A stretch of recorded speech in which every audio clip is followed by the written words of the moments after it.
Jim Chanos? Well, I'll build on Lynn's comments and some of the things that Frank Hartnoy and others said. One of the unstated things that I worry about, and we only touched on today, is the amount of criminality that went on during this issue. And part of the problem about getting a narrative to get action, in Frank's reference of the match of Kruger's death, bringing forth that, or even some of the limited regulatory reforms we saw post-Enron, was that there was public outrage because there was a narrative that was easy to follow, as people were stealing and lying. And I've got news for you. There were lots of people stealing and lying in this past crisis. And I am absolutely stunned that we have a Justice Department, and I'll make a quick disclaimer, anybody wishing to take any negative positions based on today's discussion should be careful, because the Justice Department may want to talk to you about that, as opposed to positive reactions, according to today's Wall Street Journal. But with that disclaimer out of the way, I'm just absolutely stunned that some of the easiest narratives to go after, to really tell people what happened before we figure out what we're going to do, have so far apparently not been followed up on. I mean, just to take a look at the recent Treasury Secretary's book, Mr. Paulson gives you two glaring examples right there, only one of which has he's slightly backed down on apparently. The first of which was Lehman Brothers marking of positions. I've talked about that in the past. When Lehman Brothers went broke, after basically reporting profitability up until, I guess, its last quarter, it basically had a hole in its balance sheet of somewhere about $125 to $150 billion. The difference of what they said the assets were worth and what the market immediately put on in terms of discounts to debt, and where those assets are still basically trading today. Maybe they've rallied a little bit. To put that in perspective, the hole in the balance sheet at Enron when the dust cleared was about $65 billion. So Lehman was 2x Enron. And Paulson, in his account, basically talks about how the banks that looked at Lehman's marks on its assets said they were about 100% too high. They were 50-some billion instead of 26 billion, I think, were the figures I recall off the top of my head. And that's the other banks, by the way. That's not me, or Josh Rosner or somebody else valuing these things. That's the other banks. So you can guess where the stuff was really worth. And these are huge, huge aspects of what Bill Black, a fellow we all know, would call control fraud. The other example, of course, is apparently the CEO of a major U.S. corporation telling the Treasury he was having problems rolling his commercial paper. At the same time, the company was publicly telling investors they were having no such trouble. Now, I understand we were in crisis mode, but when did that ever give anybody the excuse to lie? That's securities fraud. I can't do that, you can't do that. But CEOs and the control people in our largest financial institutions can, apparently. And I think that this has also inhibited the ability of Congress to get worked up to fight the banking lobby. They're getting no cover from the public itself. And I think that a narrative of criminality, which is there if you go look for it. For example, again, we've called some of the people on this panel, we own AIG. We own AIG. We control it through 3 trustees. Why haven't those trustees released all the emails? Put it out open source, as has been called for. Simple. And let everybody, let investigative journalists, let the public, let the blogosphere follow the emails. Why isn't that done? That's a no-brainer. It'll also help us understand what happened a little bit. We control that. We're not doing it.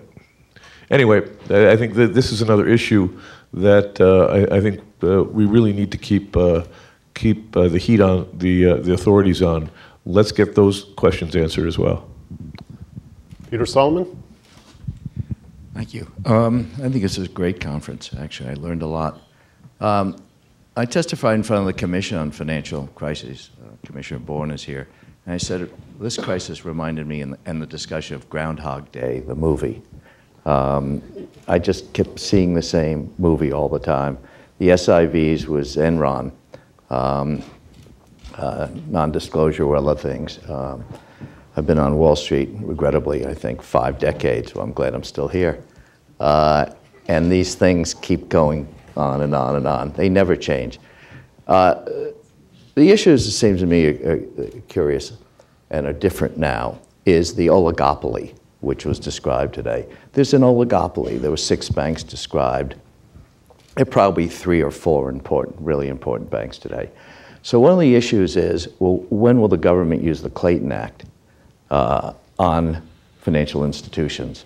When is that issue going to arise?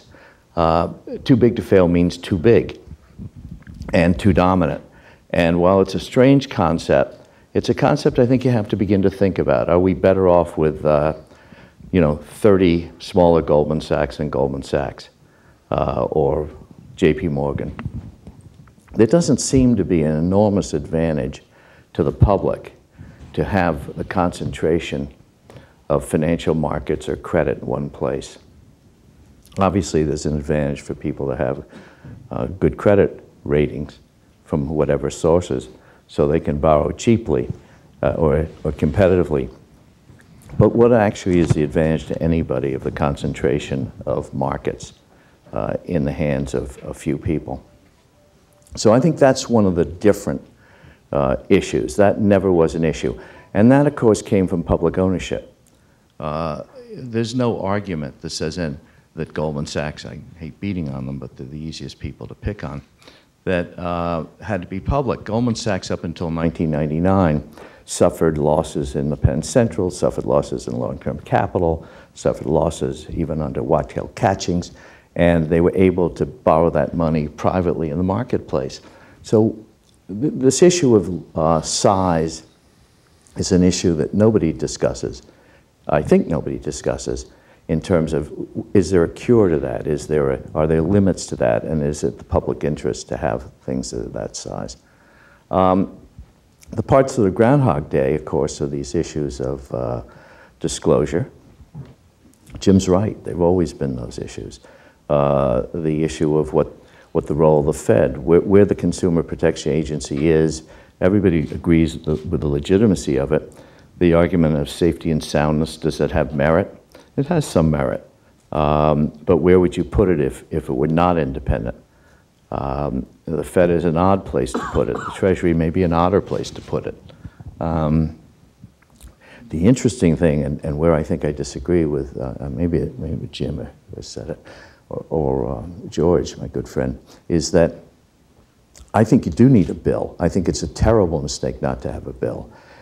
We don't have a bill on anything. We don't have a bill on energy. We don't have a bill on tax reform. We don't have a bill. It's just one more bill. And frankly, from the Obama administration, it'd be a disaster. Just be one more sense of failure. You can't be a transformational president if you don't achieve anything. So you got to have some bill, even if it isn't a good bill. And a lot of people say, no, that's a terrible idea. But we say that about everything. And finally, this issue of the influence of the banking business, of course, it's outrageous. But the Supreme Court's going to make it more outrageous, has made it more outrageous. So it's all well and good for us to idealize and say we should do all these things, but we're not going to change the fact, regrettably, unless the citizens really rise up. Things like campaign reform. I mean, one of the things that really concerns me about generally is where did civic indignation go?